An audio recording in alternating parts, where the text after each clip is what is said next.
I'm not afraid to admit it. I'm one of the biggest members of the Bol Bol fan club. I legit thought that when Bol Bol came into the NBA, he was going to be a groundbreaking talent. In 2019, I literally thought that this guy was going to be a lottery pick.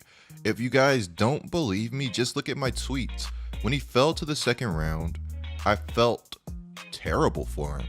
Could you imagine being somebody as dominant as Bol Bol was throughout the course of his career and falling all the way to the second round? I mean, I've seen guys go on to average 10 points in college and get drafted in the first round of the NBA draft. Bol Bol wasn't one of those bigs that was just big or just long or just athletic. Bol Bol was a guy in college that had a legitimate skill set, and as a matter of fact, he's been that way throughout his entire career. I'll say it right now, you don't just average 20 points a game in college by getting lucky. You have to be an absolute bucket, and that's what Bol Bol is at 7'2". Not only did Bol Bol average over 20 points in college, but he shot 56% from the field, and he shot 52% from the three-point line.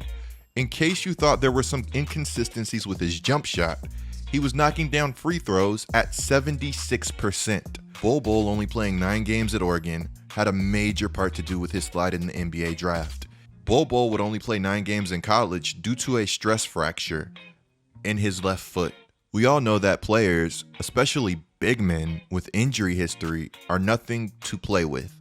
Sometimes in the NBA, you are only as good as your availability. Picture your team has a player that has all of the talent in the world, but he's never able to use it because he's never healthy.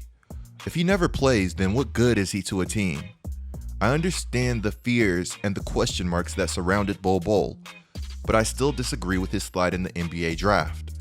Even though at this very moment, his slide is something that I would say a lot of people agree with. And you know what? I really can't blame them, because if you look at Bol Bol's stats, they are horrific. This season, Bol Bol is averaging 1.4 points per game, 1.3 rebounds per game, and 0.4 assists per game. And check it out, he's only playing 5 minutes per game.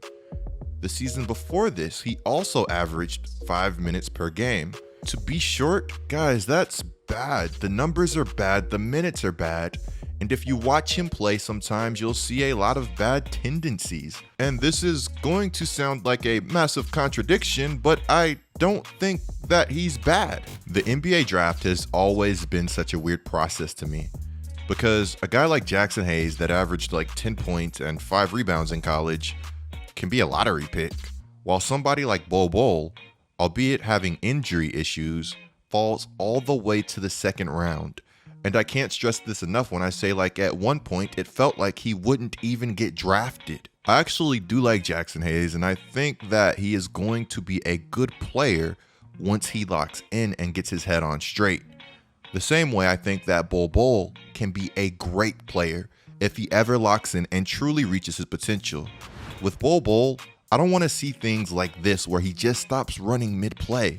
If you're a hungry player fighting for minutes, you cannot let this guy go on to do an uncontested East Bay dunk. This isn't me saying go on and hurt the guy doing the between the legs dunk, but don't stop running. Show the coach that you're hungry. Show the coach that he was wrong to keep you on the bench. In the NBA, mindset can be what separates a good player from a great player. It can be what separates a player who wants an opportunity from a player who earns or needs an opportunity. I've always felt that regardless of how good anybody thinks they are at drafting, at the end of the day, sometimes the draft is just a flat out crapshoot.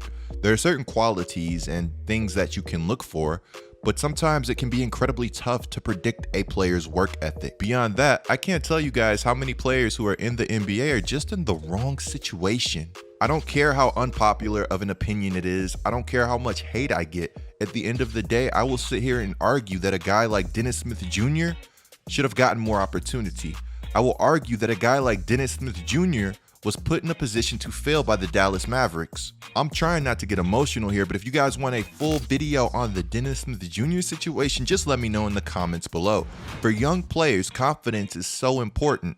For young players, being able to learn from your mistakes is important. While there are guys like Kawhi Leonard that can go to winning programs and immediately integrate themselves and become a valuable player, not everybody is like that, and that's okay. And this isn't me saying Kawhi didn't do a lot of growing with the San Antonio Spurs, because we know he did. Look at the result. We're talking about an all-NBA basketball player here and an all-world defender. When Bol Bol landed with the Denver Nuggets in 2019, they were already a good team. This team went on to go 46-27 in the Western Conference, good enough for third. More importantly, in front of Bol Bol would be Nikola Jokic, who is currently one of the best players in the game today, and a lot of people are ready to make the argument that he is the best. Sorry, Steph, I can't believe it either. The frustrating thing to me about this whole Bol Bol thing is that if the Nuggets aren't ready to play him and Bol Bol is not ready to be played, then perhaps he could benefit from another situation, or perhaps he could benefit from getting some more time in the G League. In the 2019 to 2020 NBA season, Bol Bol would average 12 points in the G League on 57%. He would also shoot 36% from the three-point line. This might sound crazy, but I think that the G League is actually an undervalued tool in the NBA. While Bol Bol got G League action early in his career, Jackson Hayes is just recently getting G League action. And I mean this when I say that Jackson Hayes could have used the G League early on to develop good tendencies and try things out that he was not ready to try out at the NBA level. That being said, I'm glad the Pelicans finally sent him down. Have you guys seen Jackson Hayes' G League highlights? Imagine you're trying to make it to the NBA and you got Jackson Hayes, lottery pick from 2019. That's one of the most athletic players in the NBA up next. With Bol Bol, the effort has to be better. He can't be missing easy rotations. He has to close out. He has to contest shots at the rim. He has to make himself valuable. Everything does not have to be a highlight. Have you guys seen Bol Bol's wingspan? This guy has the potential to be an absolute terror on defense. And the thing is, I've actually seen him do it. Last season, with Jermichael Green out with an injury, Bol Bol would find himself in the Nuggets rotation. And every game, I guess he didn't show enough to keep the trust of Mike Malone. Perhaps Bol Bol needs more opportunity, or perhaps he needs a change of scenery. If Mike Malone has lost the trust of Bol Bol, then it's clear that Mike Malone will not be getting the best Bol Bol going forward. As things stand, Bol Bol still has a ton of talent. Guys that are 7'2" should not be able to handle and shoot the ball like Bol Bol. He's like something out of a video game. I'm not even sure you could still make this guy on NBA 2K. Hey, who knows, man? Maybe we're closer to reaching a resolution in the Bol Bol situation than we know, because it's clear that Bol Bol has been frustrated by the lack of minutes. So frustrated that Bol Bol favorited this tweet a few months ago. Can the Nuggets trade Bol Bol, please? Just have talent riding the bench for 3 years straight. I understand that Bol Bol has consistency issues, and I definitely understand that Bol Bol has a long ways to go. But at the end of the day, I think there has to be a team out there willing to take a chance on Bol Bol if he ever does become available for trade. And again, that's just me assuming that he hasn't already been available for trade. I get that with Bol Bol's frame, he gets overpowered if he gets put on centers. I understand that laterally, sometimes he can struggle to keep up with faster power forwards. I understand his deficiencies, and I understand what makes him great.